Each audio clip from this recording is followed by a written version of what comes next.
દેવની જય। પોતાનું સદગુરુએ આજે વાત કરી કે પોતાના સ્વરૂપમાં કઈ કરતાપણું નથી, કશું જ આજે તો ખાલી ખમ કરી દીધા અને પોતાનું પ્રાગટ્ય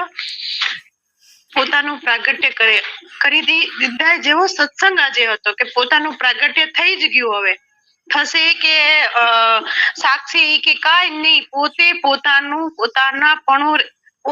જ પોતે જ રહ્યો, બીજું બધું જ ખોવાઈ ગયું। એટલે આપણે આ જગતની અંદર આપણે પોતે જે ઇન્દ્રિયોથી જાણતા હતા, વ્યવહાર કરતા હતા, સંબંધો જોડે હતા, વિષયો હતા, બધું ક્યાંક ને ક્યાંક પકડ હજી લાગતી હતી કે હજી કેમ પરમાત્મા, હજી કેટલું દૂર છે પરમાત્મા। પણ સ્વામીજીએ સદગુરુએ આજે એટલું સરસ સમજાયું કે આ ખરેખર આપણને જે પકડ હતી એ પકડ આજે સમજાઈ ગઈ અને એક એક પકડને આપણે છૂટતા જઈએ અને કેવું મોકળથી આમ પછી ઉડતા જઈએ, મુક્ત ગગનનું મુક્ત પંખી થઈને આપણને મુક્ત વિહારી બની જઈએ।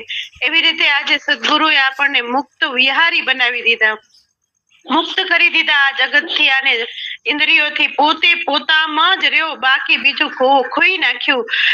કેમ કે આપણને આ જગતને પકડીને રાખ્યું હતું એટલે આપણને બંધન લાગતું હતું અને સત્યતાપણામાં આપણને ખોવાયેલા હતા, પોતાની જાતને ખોવાતા આપણને પોતાને ખબર જ ના પડી કે ક્યાં હજી આપણે બાકી તો કશું નહીં, પણ ક્યાં હજી આપણે દૂરી છે પોતાના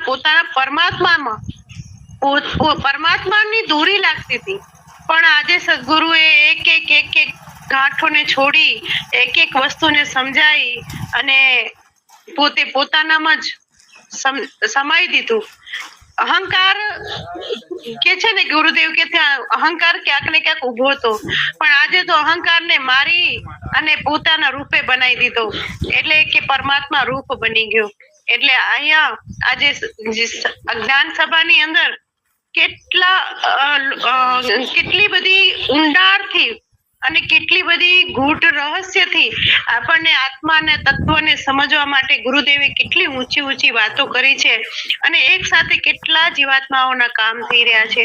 એટલે સદગુરુએ આપણા ઉપર કેટલી અસીમ કૃપા કરી છે। અત્યારે હું કામ કરતા સાંભળતી હતી, થોડુંક વ્યસ્ત હતી, પણ કામ કરતા સંભળાતું હતું। આ જ્ઞાન લેવા માટે તો આપણને કેટલા આશ્રમો, સદગુરુનું સાનિધ્ય સમક્ષ હોવું જોઈએ, પણ આપણે ઉપર કેટલી કૃપા છે કે ઘરના પણ કામો કરતા આ જ્ઞાન મેળવી રહ્યા છીએ। એટલે ઈશ્વર કૃપા, ગુરુ કૃપા કેટલી હોવી જોઈએ, આનાથી ઉપર શું આપણે ગુરુ કૃપા હોય। એટલે આપણે ધન્ય બનીએ છીએ કે આપણા જગતના કાર્યોને જે કર્તવ્ય છે એ કરતા પણ આપણને જ્ઞાનની ભૂમિકા ઉપર આપણે સદગુરુ લઈ જાય છે। સદગુરુ દેવની જય।